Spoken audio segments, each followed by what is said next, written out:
Hello friends नमस्कार मु रंजिता आपण मानक स्वागत करुच्ची ओपी रंजितास किचन को। आज मु आपण को काजू पेस्ट दिया कोबी तरकारी देखाइबी। सेति पई कोन कोन सामग्री देखंतु। प्रथमे नेची काजू किछि रसुण अदा पियाज कटा हेतिबा आलू कोबी। प्रथमे मु गैस ऑन कली कड़ाई बसैली। कड़ाई गरम हो जाइछि तेल पकेइबा।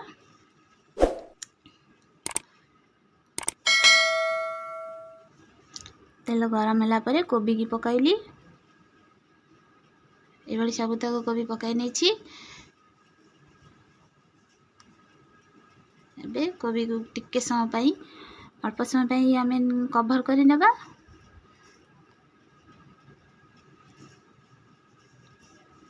सेही तेल रे आमे आलू को भाजी नेबा।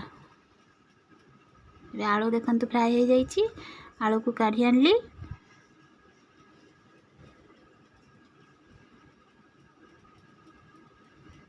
ये भाव सबुतक आलू काढ़ी आनिली। तापर से कड़े तेल गरम करी जीरा पकईली।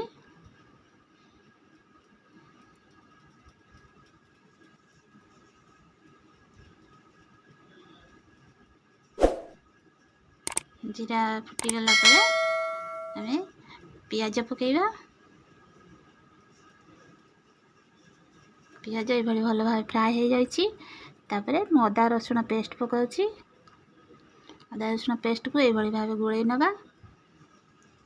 देखंतु ए भल भाव कषा हो जाइछि।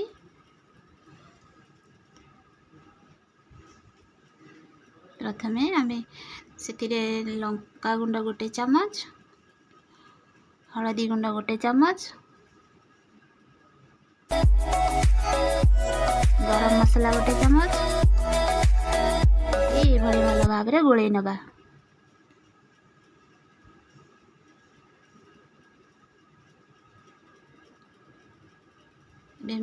मसला टी कषि हो जाइछि। ता भितर पकाउया कटा होतिया टमाटो को पकई तापरे लूण गोटे चमच पकेइबा।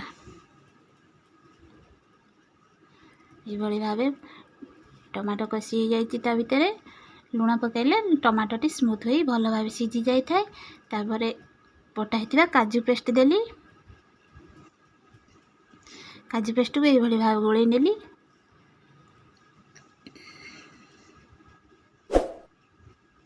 देखंतु मसला सहित पेस्ट टी भल भाव मिसी जाइछि। पकेली तापरे धनिया पत्र पकई भली भाव गोळेई नबा। तापरे भजा हेतिबा कोबी आलू को पकई मसला सहित गोळेई नबा। से समय गैस को मीडियम फ्लेम रे रखिबा।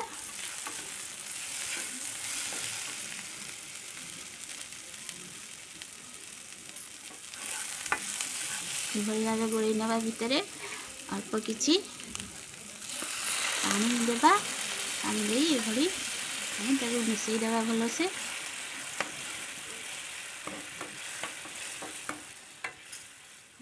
मिसी गला परे कवर काढ़ी आनिबा। देखंतु अल्प किछि सिझी जाइछि। तापरे आमे पकेइबा गरम मसला गोटे चमच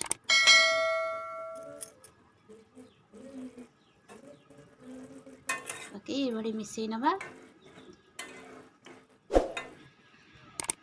ये भाव गोले देले से मसला टी मिसी जाए कषि हो जाइछि कोबी आलू सहित। फ्लेम टिके बढ़ाई दबा। एबे देखंतु हमर प्रस्तुत हो जाइछि काजू पेस्ट दिया कोबी तरकारी। आपण मानक जदि ये वीडियोटी भल लागिछि ताहले लाइक शेयर सब्सक्राइब करी पाखरे थिबा बेल आइकन बटन टी बजाई दियंतु। आ कमेंट बॉक्स रे निश्चय जणांतु ए वीडियोटी केमिति लागिला।